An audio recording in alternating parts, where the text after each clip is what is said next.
नहीं साहब, जिस तरह से आपने पिछली बार भी प्रेस कॉन्फ्रेंस बुलाई थी जिसमें आपने जो बंद क्लोज्ड टूरिस्ट स्पॉट्स कुछ है उसके असरात अभी भी क्या चल रहे हैं, और नंबर एक नंबर दो उसके बाद जो एपिसोड्स की बात अभी आपने की तो उससे कितना डिक्लाइन यहाँ पर टूरिज्म में भी देखा जा रहा है और कितना नुकसान आपका हो रहा है? देखिए, जो पहले हमको फॉरेन अभी जो एपिसोड हुआ है उससे ग्राफ तो नीचे ज़ीरो हो गया। हमने कोशिश की थी पहले, हमारे जो मेंबर्स बाहर गए थे आफ्टर पहलगाम अटैक, तो उन्होंने फॉरेन ग्रुप्स यहाँ पे लाए, पर अनफॉर्चुनेटली वो उनको दिखा नहीं पाए वो डेस्टिनेशन जहाँ पर वो जाने थे। तो वो डेस्टिनेशन अभी भी बंद है, तो डेस्टिनेशंस खुले नहीं। पर अभी जो रिसेंट अटैक हो गया है तो इससे ग्राफ नीचे ही आ गया। इसीलिए आज हमने जो एजीएम किया है ताकि हम एक एस्टिमेट करें और टूरिज़्म डिपार्टमेंट से एक स्ट्रेटजी पूछे कि उनका प्लान है क्या, सरकार का प्लान क्या है प्रमोशंस के लिए।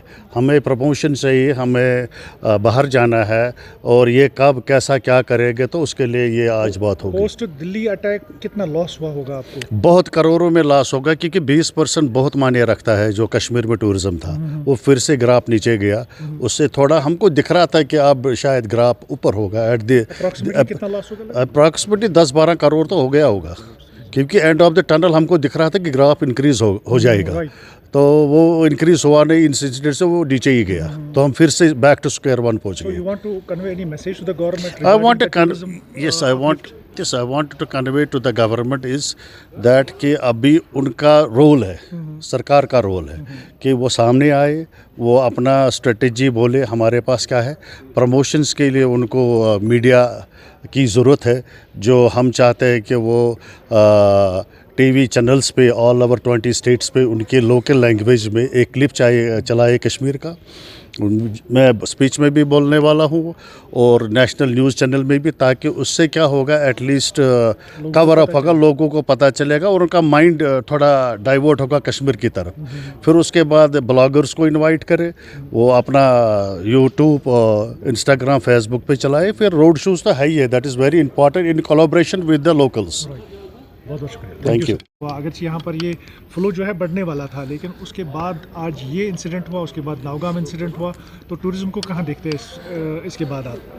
सबसे पहले मैं ये बताऊंगा, ये कश्मीर के लिए एक बदकिस्मती है हमारे लिए, क्योंकि सबसे पहले जो दिल्ली में जो अटैक हुआ उससे पहले कुछ इम्प्रूवमेंट हुई थी कश्मीर में।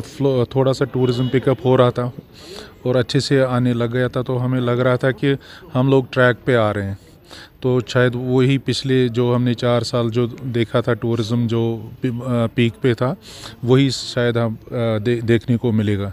बट अनफॉर्चुनेटली जो इंसिडेंट दिल्ली में हुआ उसके बाद टूरिज़म फिर डिक्लाइन हुआ, और उसके बाद जो अनफॉर्चुनेट एक इंसिडेंट हुआ नौगाम पुलिस स्टेशन पे, जो कि एक दर्दनाक था, उससे भी काफ़ी फ़र्क पड़ा और इससे काफ़ी टूरिज़म में मतलब दिक्कत हुई और गिरावट हुई, और टूरिज़म अभी फिर वहीं पे पहुंचा जो 22 अप्रैल से आफ्टर पहलगाम अटैक की वजह से हुआ था। अप्रॉक्सीमेटली कितना लॉस हुआ होगा टूरिज्म को?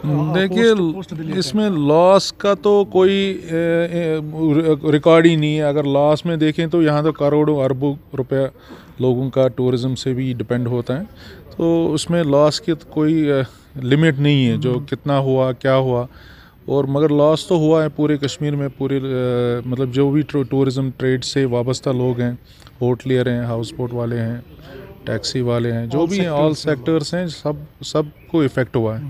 अब हमें उम्मीद अब जो थी अब वो भी कम लग रही है। विंटर्स कॉर्नर पर है, तो आपको उम्मीद है कि इसमें बढ़ सकता है? विंटर्स अगर स्नोफॉल हो जाए तो उसके बाद उम्मीद है कि थोड़ा बहुत टूरिस्ट स्नो देखने के लिए आते हैं गुलमर्ग, पहलगाम, टूरिज़म शायद बूस्ट होगा। उम्मीद पे हम कायम हैं। बहुत बहुत शुक्रिया।